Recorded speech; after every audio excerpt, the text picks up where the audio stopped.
Bonjour à tous, bienvenue sur cette vidéo de méthodologie pour l'épreuve Tremplin 2. Alors quelques conseils pratiques pour cette épreuve Tremplin 2.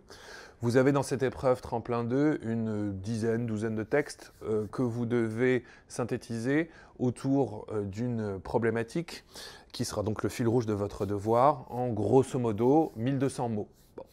Ce qui représente à peu près 4 pages. Bon.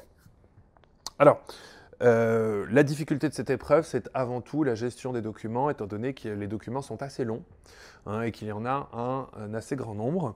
La seconde difficulté, évidemment, toujours dans la gestion du temps, c'est d'avoir le temps de rédiger les 4 pages en question. Donc faites vraiment bien attention à la gestion du temps.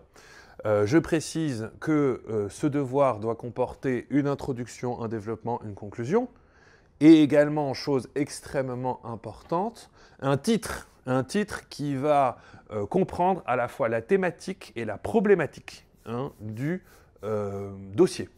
Alors, je vous rappelle qu'une problématique, c'est une question pour laquelle il n'existe pas de réponse évidente. Donc, votre problématique doit nécessairement être complexe. C'est-à-dire que si vous avez réponse par oui ou par non à votre problématique, c'est une mauvaise problématique. Bon. Autre difficulté, bien sûr, qui est directement liée au fait de confectionner ce titre problématisant, qui doit forcément avoir la forme d'une question. Je cite bien, ce titre problématique doit avoir la forme d'une question. Le corollaire de ça, bien entendu, c'est que on ne vous donne ni la thématique ni la problématique du dossier. On vous donne juste un certain nombre de documents et ensuite c'est à vous à trouver la thématique et la problématique. Normalement, si vous lisez les titres, les sous-titres et les sources de chacun des documents, donc vous lisez les titres, les 3-4 premières lignes de chaque document, les interlignes et les sources, normalement, la problématique et la thématique doivent arriver, tout du moins la thématique. Si vous n'avez pas encore la problématique, cette problématique viendra à la lecture du dossier. Alors, une fois que vous avez votre dossier en main, donc vous regardez titre, sous-titre, source. Ensuite, ayez toujours en tête que il faut bien rendre compte de l'intégralité du dossier, et que donc il y a environ 5 à 6 idées majeures, voire 7, ça dépend, qui se trouvent dans chacun des documents.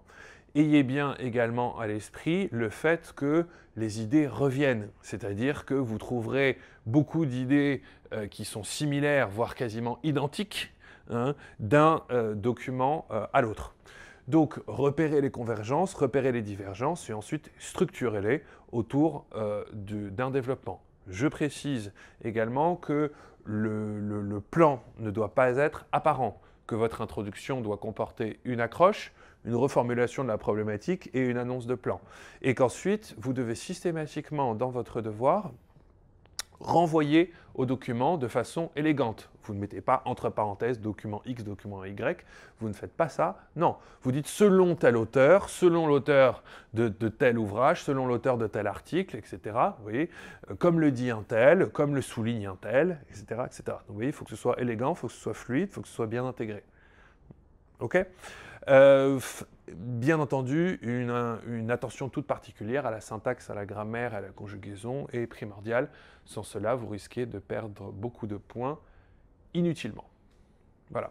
Pour de plus amples informations, je vous propose maintenant l'étude détaillée de l'épreuve de synthèse Tremplin 2 2014. Merci beaucoup et à tout de suite.